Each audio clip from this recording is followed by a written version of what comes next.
मैं मोहम्मद सुहेल और आप मुझे यूट्यूब में वॉच कर रहे हैं। मैं आप सभी स्टूडेंट से ये रिक्वेस्ट करूँगा कि आप प्लीज़ इस वीडियो को देखें, कमेंट करें, लाइक करें और अपने फ्रेंड के साथ शेयर करें। और प्लीज़ इस चैनल को भी सब्सक्राइब करें ताकि आपको हर वीडियो की नोटिफिकेशंस टाइम टू टाइम मिलती रहे। बच्चे, मैंने आपको मैनेजमेंट के बारे में बताया था कि मैनेजमेंट क्या होता है। चलिए एक बार फिर से मैं थोड़ा और उसको बता देता हूँ। मैनेजमेंट बच्चों आर्ट है जिसमें हम लोग एक मैनेजर अपने गिवन रिसोर्स का इस्तेमाल करके उसको यूज़ करके अपने ऑर्गेनाइजेशनल गोल्स को अचीव करता है। कैसे अचीव करता है? जो उनका टारगेट होता है, उनका ऑब्जेक्टिव होता है, उनके जो मकसद होते हैं उनको फुलफ़िल करते हैं। कैसे?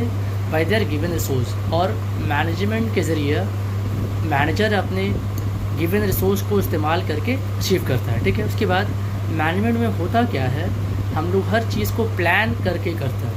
ठीक है। और ये एक तरह का ग्रुप एक्टिविटी है जिसमें हम लोग सब मिल के काम करना पड़ता है। जैसे मैंने आपको बताया था कि मैनेजमेंट में हम लोग सभी का योगदान इम्पॉर्टेंट होता है। जैसे क्रिकेट टीम अगर होती है तो उसमें कैप्टन भी बहुत इंपॉर्टेंट रोल प्ले करता है, बॉलर्स भी, बैट्समैन भी, और तकरीबन पूरे 11 के 11 प्लेयर का अहम रोल होता है। तो बच्चों, मैंने अभी आपको बताया कि मैनेजमेंट क्या होता है, और मैंने आपको यही बताया था लास्ट क्लास में कि मैनेजमेंट को यूनिवर्सल प्रोसेस कहते हैं। क्यों कहते हैं कि मैनेजमेंट को यूनिवर्सल प्रोसेस कहने का रीज़न यही है कि ये हर जगह पे एप्लीकेबल होता है। साइज़ के ना कोई साइज़ का यहाँ पे कुछ प्रॉब्लम है, अगर मैनेजमेंट का फर्म का साइज़ छोटा हो, बड़ा हो, उसका नेचर मैन्युफैक्चरिंग हो, ट्रेडिंग हो, या फिर कोई भी जगह बिजनेस हो, स्कूल हो, कोई पार्टी वगैरह हो, हर जगह पे हम लोग एप्लीकेबल मैनेजमेंट के फंक्शंस को, प्रिंसिपल्स को अप्लाई कर सकते हैं। बच्चों, उसके बाद मैंने आपको बताया था कि मैनेजमेंट जो होता है वो ग्रुप एक्टिविटी होता है। मतलब विदाउट ग्रुप हम लोग किसी भी काम को नहीं कर सकते। किसी भी काम को करने के लिए हम लोग को टीम एफर्ट की ज़रूरत पड़ती है। ये बात बच्चों मैंने आपसे कहा था कि मैनेजमेंट को आर्ट भी कहते हैं, because it depends on person to person. हर इंसान के अंदर, हर मैनेजर्स के अंदर मैनेज करने की अपनी अपनी एबिलिटीज़ और काबिलियत होती है। ठीक है। इसके बाद बच्चों मैंने आपको ये बताया था कि मैनेजमेंट जो होता है वो मल्टी डायमेंशनल होता है। मतलब वहाँ पे हम लोग को सिर्फ वर्क से रिलेटेड नहीं, बल्कि मैनेजमेंट ऑफ वर्क भी करना पड़ता है, मैनेजमेंट ऑफ पीपल भी करने पड़ते हैं, और ऑपरेशन को भी किस तरीके से परफॉर्म करना है उसको भी हमको मैनेज करना पड़ता है। ठीक है बच्चों।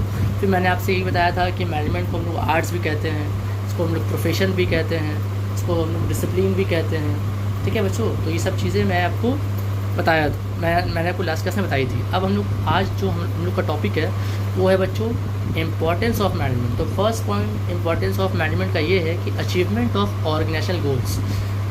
आप लोग याद रखिएगा, फर्म या किसी भी ऑर्गेनाइजेशन या भी कोई भी कॉर्पोरेट हाउसेस के गोल्स को अचीव करने में मैनेजमेंट एक बहुत इम्पॉर्टेंट रोल प्ले करता है। With the help of management an organization can achieve its goals, and how an organization can achieve its objectives. Organization can achieve its objectives with proper planning. वो proper plan करके, proper resource का utilise करके और proper team work के ज़रिए कोई भी firm या फिर कॉर्पोरेट हाउसेस अपने ऑब्जेक्टिव्स को अचीव करते हैं। उसके बाद सेकंड पॉइंट बच्चों आप लोग यहाँ देखिएगा, इंक्रीज इफ़िशिएंसी। जो मैनेजमेंट हेल्प करता है किसी भी एम्प्लॉयज़ की एफिशिएंसी को इंक्रीज़ करने में। होता क्या है मैनेजमेंट में, with the help of management we should divide the work according to different persons as per their skill, their talent and their ability. And वही काम को due to the repetition of work, वही काम को employees बार बार करके efficiency achieve कर लेते हैं, मतलब इफ़िशिएंट हो जाते हैं। और हम लोग क्या करते हैं कि मैनेजमेंट के ज़रिए ये कोशिश करते हैं प्रॉपर तरीके से काम को, जो हम लोग प्लान करके करते हैं, कि हम लोग कोशिश यही करते हैं कि हम लोग का रिसोर्सेज जो है वो कम वेस्टेज हो और हम लोग का जो प्रोडक्टिविटी है वो मैक्सिमाइज़ हो, वेस्टेज मिनिमाइज़ हो और प्रोडक्टिविटी मैक्सिमाइज़ हो। ये कैसे अचीव होगा बच्चों? ये with the help of increase in efficiency. और बच्चों एफिशिएंसी इंक्रीज़ कैसे होगी बच्चों? With the help of proper implementation of plans, proper division of work. के बाद बच्चों third, establishment of sound organizational structure. बच्चों साउंड ऑर्गेनाइजेशनल स्ट्रक्चर कैसे इस्टेब्लिश होगा बच्चों? जहाँ पे अथॉरिटी एंड रिस्पॉन्सिबिलिटी प्रॉपर तरीके से डिवाइड होगा, जहाँ पे प्रॉपर तरीके से अथॉरिटी एंड रिस्पॉन्सिबिलिटी का डिवीज़न होगा, और जहाँ पे सबको ये पता होगा कि कौन अकाउंटेबल है एंड कौन रिस्पॉन्सिबल है, कौन अथॉरिटी देगा, कौन अथॉरिटी डिलीगेट करेगा, कौन आपको ऑर्डर देगा, कौन आपको इंस्ट्रक्शन देंगे, और आपको किसके पास अपने काम को लेके जाना है और आपको अपने काम को कब कंप्लीट करना है। तो establishment of sound organization structure is one of the importance of management. With the help of management an organization can achieve sound organization can establish a sound organization structure with proper coordination of authority and responsibility relationship. उसके बाद fourth point में बच्चों आते हैं creates a dynamic organisation. आपको मैंने इससे पहले लास्ट क्लास फीचर्स में बताया था कि ये जो है flexible, the environment is so flexible that we need to adopt changes because the changes is very important. आपको पता ना, nothing is better than changes, we need to adopt changes. Changes कैसे अडॉप्ट, मतलब देखिए इकोनॉमिक इन्वायरमेंट होते हैं, social environment होते हैं, टेक्नोलॉजिकल इन्वायरमेंट होते हैं, सब तरह के इन्वायरमेंट होते हैं और हम लोग को इन्वायरमेंट के हिसाब से चेंजेस को अडॉप्ट करना पड़ता है, ठीक है। क्योंकि अगर हम लोग को सर्वाइव करना है इस कॉम्प्लेक्स वर्ल्ड में, इस फ्लेक्सिबल वर्ल्ड में, तो हम लोग को चेंज करना पड़ेगा अपना स्ट्रैटेजी, अपना गोल, अपना प्लान, ठीक है। तो एक मैनेजर बहुत ही इफ़िशिएंट होना चाहिए, बहुत ही फ्लेक्सिबल होना चाहिए ताकि वो टाइम टू टाइम अपना और साथ में अपने एम्प्लॉयज़ के एटीट्यूड, बिहेवियर को भी बार बार वो चेंज कर पाए ताकि वो जो चेंजिंग सिचुएशन है उसको उसके अकॉर्डिंगली वो कोप कर पाए, उसके अकॉर्डिंगली उसको पकड़ पाए और काम कर पाए। क्योंकि एम्प्लॉयज़ जो होते हैं इसके लिए वो रिजिड होते हैं, वो चेंजेस अडॉप्ट नहीं करना चाहते हैं, बट एम्प्लॉयज़ को manager proper delegation of authority करके उनको चेंजेस उनके एटीट्यूड में, उनके बिहेवियर में चेंजेस को अडॉप्ट करने में मदद करता है। उसके बाद फुलफिल पर्सनल ऑब्जेक्टिव्स। बच्चों पर्सनल ऑब्जेक्टिव जो है याद रखिएगा हमेशा ऑर्गेनाइजेशनल ऑब्जेक्टिव्स के ऊपर डिपेंड करता है बच्चों। जब तक ऑर्गेनाइजेशनल ऑब्जेक्टिव्स अचीव नहीं होंगे, पर्सनल ऑब्जेक्टिव्स नहीं अचीव होंगे। यहाँ पे मैं आपको एग्जांपल में समझा सकता हूँ कि अगर मैनेजमेंट, अगर कोई भी फर्म प्रॉफिट अर्न नहीं करेगा तो वो अपने एम्प्लॉयज़ को सैलरी नहीं दे पाएगा। इसलिए एम्प्लॉयज़ का सैलरी जो है वो मैनेजमेंट के सक्सेस के ऊपर डिपेंड करता है, ठीक है।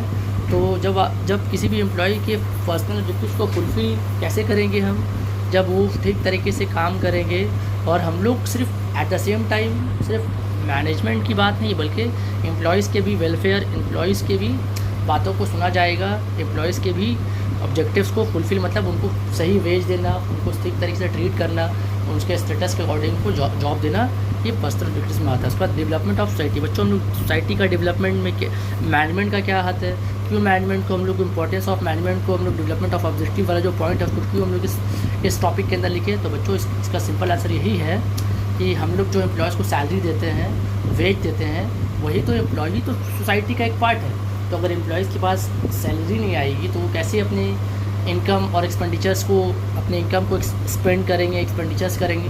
तो बच्चों हम लोग को अच्छा सोसाइटी कंस्टिट्यूट करने के लिए अपने एम्प्लॉयज़ को प्रॉपर वेज एंड सैलरी देना पड़ता है ताकि हम लोग प्रॉपर तरीके से काम कर पाए और वो ठीक तरीके से। और इसका एक और पॉइंट है कि हम लोग जो सामान बनाते हैं सप्लायर्स को, कस्टमर्स को, सबको क्वालिटी गुड्स प्रोवाइड करें, सैलरी सही से दे, एम्प्लॉयमेंट अपॉर्चुनिटीज़ क्रिएट करें। ये सब जो बातें हैं वो डेवलपमेंट ऑफ सोसाइटीज़ में आता है। आज के लिए इतना ही बच्चों। अगर आपको ये वीडियो अच्छा लगा हो तो प्लीज़ कमेंट करके ज़रूर बताइएगा, या फिर इस वीडियो में कुछ कमी रह गई हो तो प्लीज़ उससे भी बताइएगा ताकि हम लोग नेक्स्ट वीडियो में उसे ठीक करने की कोशिश करें। Thank you. घर पे रहें, सेफ़ रहें, अच्छे से रहें। Thank you.